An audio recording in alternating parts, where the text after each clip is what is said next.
walk back to this. I know it's a politically incorrect title, but I call this picture Trophy Wife because this guy actually proposed to his girlfriend once he crossed the race. So I guess it wasn't really his wife, it was his fiance after he crossed. But anyways. So I guess I'll make the two most memorable moments of his life on that time.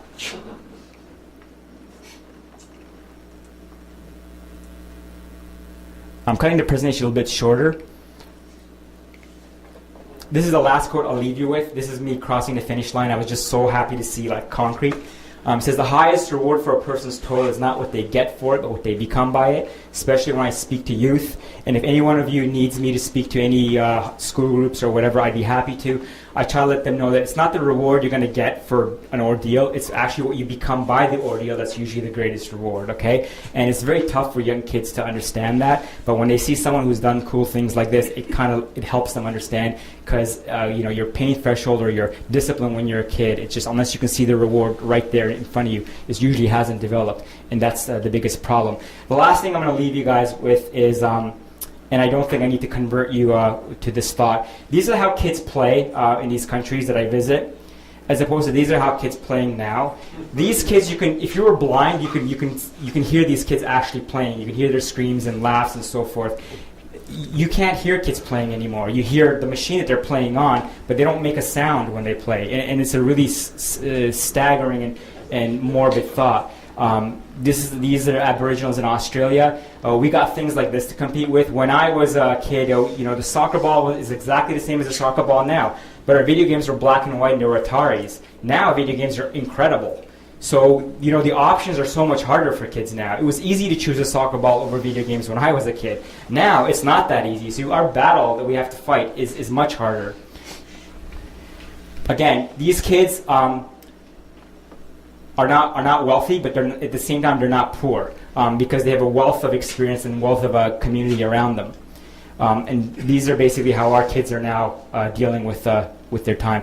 And it's generational. So what's happening is the BMI problems we have, the body mass index, the obesity problem we have is being passed on by culture. And kids don't have a shot. So this kid is probably not going to want to ever do this and cross the finish line in the Sahara Desert because they're going to be so preoccupied with the products that we're giving them. And my last slide is whenever I do a race like this, I realize that it's a humbling experience. You can't do a race alone because the training and the mental motivation has to be there by the community you're with. That's why I also run these races always for a charity, because if I think that I'm actually raising money for something, it allows me to stay on that treadmill past hour 3 and hour 4. And if I ever try to run a race without raising money for something, I just can't do it. I can barely make it past 45 minutes. So thank you for your time, and I hope I've motivated you, or at least I've confirmed a lot of your beliefs. That's all I have.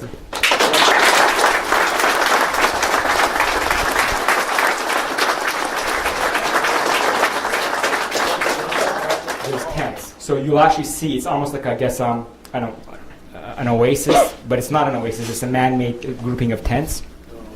So the second day, everybody starts on an even again? Everyone starts at the same time on every day, yeah. So it's kind of like Tour de France. There's a start time every day. And your time is accumulative. Okay.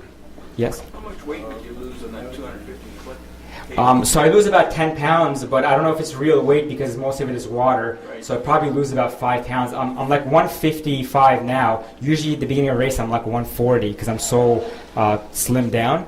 So my race weight is like about 15 pounds, what you see now. If you could lose more weight, how would you maintain it? Do you have to eat a lot while you're racing? Well, you can only eat what you carry. So my first race, my pack weighed 22 pounds. And then after that, when the race, especially the race I won, my pack was as light as 14, 13 pounds. And so I'm at a calorie deficit by far every single day. I eat Ziploc freeze-dried foods, the ones you can buy at sale and things like that, and jelly beans and the almonds because they have high calorie intake. But certain foods you can't eat while you're running. So I have 2 different types of foods. One, they're high in calorie, but you have to kind of be like sitting to eat, like the Ziploc ones because you have to put water in them. When I'm actually running, the only thing I'm consuming are jelly beans. Yeah, just pure sugar. Yes? Must be costly. Who subsidizes the cost for all this? No one does it. It's basically I pay for the race. No, not for you, but obviously there's helicopters coming in. And Oh, the race fees. The race fees are very expensive. So you have to pay the race? Yes, fee? yeah. Just like any race, when you run the Boston Marathon or the Scotiabank Marathon, you're paying a race fee. Now, there's also the race also has sponsors. They have major sponsors, Coca-Cola. There's a lot of sponsors for the race too, for equipment and stuff like that. But there's a really large race fee as well. So it's not something like the reason why I don't do Antarctica is it costs $10,000. So I mean, That's cold. with that I can do like 5 races. So the normal races cost about $2,000. Yeah. Yeah. Do you ever calculate the calories you consume, or does anyone? Yeah, I calculate. No, yes, I calculate every calorie in an ounce. I actually have an Excel spreadsheet of how many calories per gram the different foods are. So I try to maximize per calorie. I couldn't tell you off the top of my head. It's been about a year and a half since I've done a race, but I calculate that because I tried. Like almonds, for example, are the highest calories per gram. It's not chocolate and sugars. It's like things that have fat is the highest calories per gram. Sugar actually it's not as high as fat. So, but you can't consume fat when you're running. You won't digest it, so you have to consume sugar, which actually takes more weight per calorie than fat does. Some of the Europeans, they actually carry vials of oil. They just drink it at the end of a stage, like just oil or fat in a pack. It doesn't go bad. Yes? You were saying about the marathons are won by people from Kenya. Mm-hmm. Is there any particular reason? It's just their body structure? Or? 2 reasons. One is their body structure. Also, they're not a basin. They're altitude. The best American runners are also from usually on one area of California. It's altitude. Close, I think it's called Big Bear. That's where they train. Nike for their marathon runners has a altitude simulation house. Some you can actually buy tents that simulate altitude. Lance Armstrong used to use, among many other things, obviously. Right. So again, it's about 1, it's altitude, 2, it's body structure. Yeah. Yes. When's your next race? Or that's the most common question I get. For the first time in a presentation, I actually don't have a next race. There's one in Grand Canyon. It's called Grand to Grand. Same format, 260 kilometers, 6 days. That's in October. I'm probably going to do that. May do the Canadian Death Race, which I've done once before. It's 125 kilometers at Grand Cache, Alberta, in one shot. Last time I did that, I came age group 3rd place, and I did it in 15 hours. So that's a good one. It's not hot though, but it's up and down the mountains. What's the most interesting thing you've seen in a race? I've seen a blind racer finish the race with a guide. Yeah, it brought me to tears. It was that's by far. I've never been asked that question, but see how easy I gave the answer? There was nothing even close. He's actually Canadian from Kingston, and so they both entered the race. They were running for a charity. He was holding his hand the whole time, and it wasn't even running the race. Like at the end, to go to the bathroom and stuff, that guy helped them. Like I can't imagine. What makes this race really hard isn't just the running; it's the discomfort you have at the end, waiting for the next day, because you don't have any of the comforts that you think of. You're literally with a tent, and you're sitting there in the bathrooms, for example, a hole in the ground. So that's probably the most inspirational, unbelievable thing I've seen. Yes? How frustrating is it to stare at a pyramid for 4 hours and not see it get bigger? It actually did get bigger. And the thing is, I guess it was a little bit of a hill, so when you saw it, it actually didn't take as long as I thought. Yeah. But I heard in history that a lot of armies, like the Persian army, when they saw the pyramids, they actually stopped and prayed because they were so stunned by its magnificence. And the pyramids used to be covered by something almost like limestone. They used to actually be white and shiny and reflective of the sun. I tell you, I've seen a Great Wall. I've seen, obviously, big structures like the CN Tower. The pyramids, it's worth the money. Even though it's really polluted around it and it's not that great to be in Cairo, it's truly worth it. It's unbelievable. When you're staring at the pyramids, and you can't even imagine it was built more than 100 years ago. Yeah. Just out of curiosity, I just read the book by Chris Hadfield, and he was scared of heights. The astronaut, obviously, yeah. He's scared of heights. Okay. Right? He's an astronaut. Do you have any fears? Like, I'm just curious. I would be. I'm not scared of heights. I would feel really freaky if I was. You hear miners going into like a tunnel or into a pipe, and if you ever get stuck, people, go through. I guess claustrophobic. It would have to be a really small space. I'd feel claustrophobic. I'm not claustrophobic. I don't get scared of being in elevators, so it's not a real phobia. It's a true fear. So no, I don't have any fear of anything like that. No. No, believe it or not, you actually don't see scorpions that much in the desert during the daytime. All the animals like to hide out. The most dangerous place I've been is actually Australia. They got apparently the 6 most venomous snakes. I saw everything in Australia was poisonous. Even like the plants were poisonous. They weren't, but I could almost swear the birds were almost poisonous, because they gave us a list of poisonous things, and it was like a sheet long, and it was really a nasty environment. So although it wasn't a true desert, it was the most annoying race I've ran. Yes? Do you have any idea of the total number of race kilometers that you've done? The race kilometers, it'd be easy to add. In total, in all your races. Oh, no, I haven't added it up. I've done 1, 2, 3. Gobi, Atacama, Sahara twice. Australia. Gobi, Atacama, Sahara, Australia. Those are 250 each, so it's 1,250.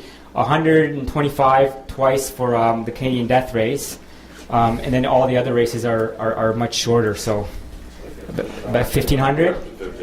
Yeah, but the training is tenfold. Like I train 100. I used to train 125, 160 kilometers a week on a treadmill with pack, simulate on 4 incline.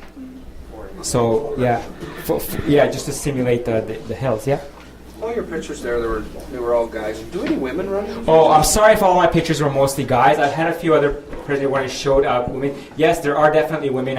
I'd say at least a quarter almost. Really? Yeah, and in fact, a woman has never won outright, but as a woman has been in 3rd place. I've been beaten by a woman a number of times. Ultras endurance racing is actually very much more at par with women and males than it is shorter distances, because it's not about body mass or power, it's more about endurance. So yeah, there are a lot of great women runners out there, and also in desert races. Yeah, it's very common to see a woman being in the top 10 for sure. Yes? Are all the races co-ed, or do they have strictly male races? No, I've never heard of a race that's strict male. I've heard of award categories being male and female, but even they're trying to change that now, because you're getting you can end up like a woman. You can end up. Sometimes the categories are so the woman does so well that they'll get 3rd place or 2nd place, and they'd much rather say it's much more justified to give them an overall award, as opposed to it's almost like patronizing to give a female award when they've done so well. Yep. How do you train yourself for the heat? You can't. I don't. I live Toronto, Kingston. Those are 2 places. I can't train myself for the heat. What I do is jack it up to 4, and I see whatever I can control, I control. So yeah, high incline, heavy pack, and more kilometers than anyone else. And people always want to ask me, what food do you eat? Do you believe in carbs? The Lova Atkins diet, this and that. They want to know the molecular secret. And the secret is there is no secret. The only molecular basis of my success is the molecule by molecule wearing of the soles of my training shoes. That's it. No problems with joints so far. Running on a treadmill has that blessing. Maybe it's because I've been running on a treadmill. Also, maybe because I started running at 34. The first time I ever ran for the sake of running was a Gobi race. I was 34. I never ran when I was in my 20s. I played soccer, and when I used to see people running in the morning, I'd be like, that's crazy. Yes? How many shoes have you gone through since you started? Oh, I haven't counted. In the race, I start with a new shoe, so every race I should save my shoe as a souvenir. Training, I usually go through not as many as you think. Usually probably 2 shoes per. I train about 6 to 8 months for a race, right? So, yeah. The most expensive part of the kit is your shoes, about $110. Compared to other sports, though, it's pretty cheap. Yes? You talk about like treadmill and that, but how do you train for uneven ground? Like you were showing the salt flats. I don't. Yeah. Like, Same. there has to be a huge problem between your rhythm on a flat surface. Yeah, rolling your ankles and stuff. So, people who compete against living in Utah, they live in California, they train outdoors, whatever, all year round. I was at a military base, ASU Toronto, treadmill, 4 incline. That's all I could do. Again, like the Sahara race was, most of the races were like in March. Only one race I ever did was the Gobi was in June, so you'd have like maybe a month of running outside. Most other races were in the winter, so I couldn't. That was my weakness, was the terrain. The first time I ran, the Gobi was there was a riverbed, and there was stones about this size.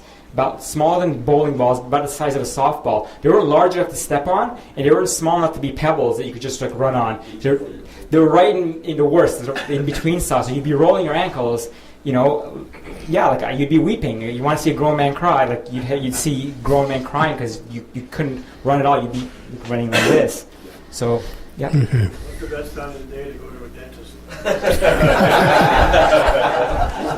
I guess early appointments. Jen is not running off to give a presentation at 6:30. 6:30.